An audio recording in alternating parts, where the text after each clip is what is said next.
अभी तक जितने एग्जाम तुम लोगों ने दिए 2 साल से सब ऑनलाइन थे। किसी को नहीं पता कि तुम्हारे लैपटॉप के पीछे कौन सी बुक है।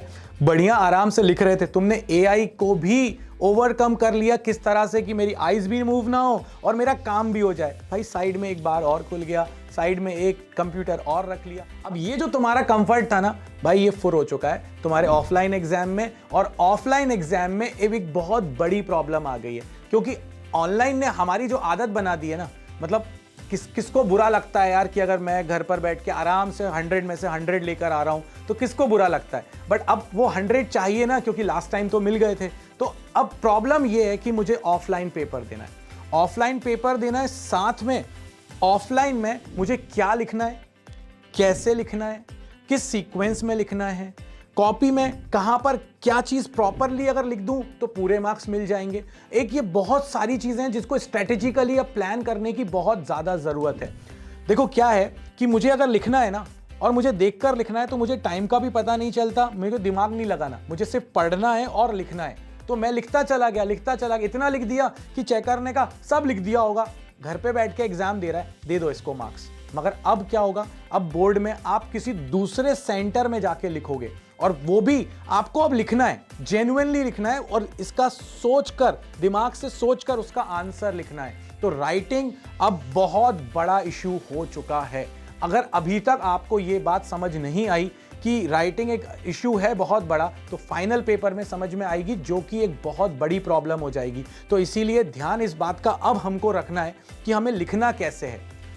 टॉपर्स की कॉपीज लोग शेयर करते हैं, मैंने भी नीचे लिंक्स में आपको दी हुई हैं, डिस्क्रिप्शन में दी हुई हैं, जो बोर्ड ने हमसे टॉपर की कॉपी शेयर करी है। इसमें बहुत सारे पॉइंट्स होते हैं जो ध्यान रखने चाहिए, मगर वो पॉइंट्स आपको बताएगा कौन। भाई स्कूल ने तो कहा कि हम प्री बोर्ड का एग्जामिनेशन लेंगे, हो गया हमारा काम खत्म, सिलेबस भी करवा दिया, आपका एग्जाम भी हो गया, कॉपी चेक भी हो गई, आपको मार्क्स भी मिल गए। मगर फीडबैक कहाँ मिला, कहाँ वो प्रॉपर फीडबैक मिला कि यार ये डेफिनेशन को यहां पर लिखना चाहिए था, अगर ये प्रोपोर्शनैलिटी का प्रिंसिपल तुमने यहां पर लिखा है तो एक नीचे अगर मैथमेटिकल एक्सप्रेशन लिख देते तो वो कोई ऊपर तुम्हारी वर्डिंग्स ही नहीं पड़ता, तुम्हें सीधे सीधे मार्क्स मिल जाते पूरे। कौन ये सारी चीजें बताएगा? तो भाई ये सारी चीजें जो है अब वो तुम्हें बाबा जी बताएंगे, और वो भी बिल्कुल फ्री। तो इसके लिए तुम्हें डाउनलोड करना पड़ेगा बाबा गैंग का ऐप, और ऐप की लिंक जो है वो नीचे डिस्क्रिप्शन में दी हुई है। उसमें आप स्टोर में जाओ, वहां पर एक 1 रुपये का कोर्स है जो कि आपके लिए बना हुआ है, आपकी राइटिंग प्रैक्टिस के लिए बना हुआ है, आपको एग्जाम्स की प्रिपरेशन कराने के लिए बना हुआ है। अब कई लोगों को ये लग रहा होगा कि बाबा जी आपने 1 रुपये क्यों ले रहे हो? यार उस प्लेटफॉर्म की कॉस्ट है, इससे कम फीस उस प्लेटफॉर्म की है ही नहीं। मतलब जो मिनिमम से मिनिमम हो सकती थी, 1 रुपये में मुझे क्या मिलेगा? और मेरे पास तो इतनी सारी कॉपीज आने वाली हैं अब तुम लोगों की, मुझे वो सब करेक्शन करना होगा दिन रात बैठकर, और तुम्हें उसमें मुझे पूरे फीडबैक देने होंगे कि यार ये देखो तुमने ये गड़बड़ कर दी। क्या होता है ना, स्ट्रेटेजी बहुत ज्यादा इंपॉर्टेंट होती है।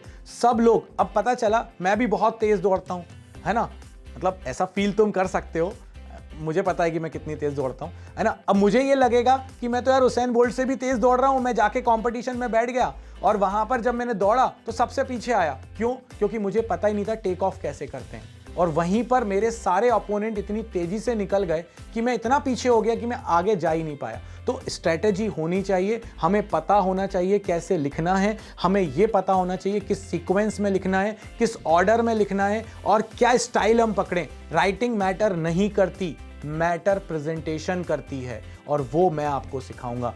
तो इसलिए जल्दी से जाओ, नीचे डिस्क्रिप्शन में जो लिंक दी हुई है उससे ऐप को डाउनलोड करो, जल्दी से उस कोर्स में आओ। आपके लिए बहुत सारे पेपर्स रखे हुए हैं, जल्दी से पेपर सॉल्व करो, सबमिट करो, और चेक होने के बाद फीडबैक पढ़ो, अगली बार उस चीज को रेक्टिफाई करो, और फिर देखो कि मिस्टेक्स कैसे खत्म होंगी और कैसे मार्क्स आएंगे।